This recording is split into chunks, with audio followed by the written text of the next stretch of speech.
সবাই যদি মাঠে চলে আসে তাহলে বাইরে কেটে দেবে। আমি 5 বছরের ফল নওশাদ সিদ্দিকী এবং তার সহযোদ্ধা আপনারা সবাই আপনাদের চেষ্টায়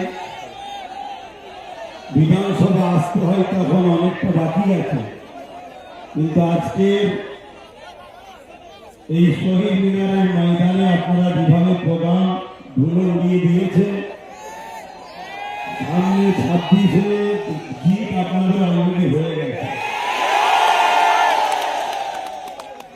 আপনাদের এতটুকুই বলবো, আমার স্বপ্ন কিন্তু ব্রিগেড ছিল যে 5 বছর পর কমসে কম ব্রিগেড খেলা হয়, কিন্তু এই স্বপ্ন এখনো ভেঙে দিইনি। সেনাবাহিনী বন্ধুরা বলেছে তিনাদের প্রোগ্রাম চলছে, নিশ্চয়ই মালিক বাবা আছে দেখছে,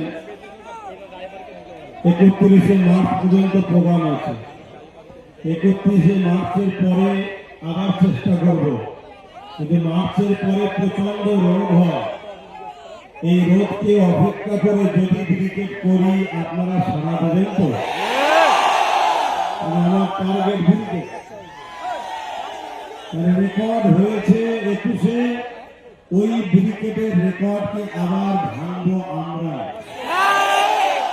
সেই চেষ্টায় আজকে গতকাল থেকে বারবার আমাকে বলেছিল, আমি বলেছিলাম আমি অবশ্যই কলকাতায় থাকবো, আশপাশেই থাকবো, পুরো প্রোগ্রামটাকে নজরে রাখবো।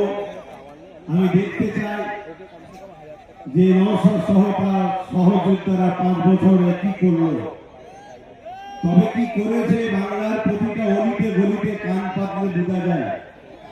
এই বাংলায় বর্তমান বিরোধী শক্তি যদি কেউ থাকে আজকের দিন পর্যন্ত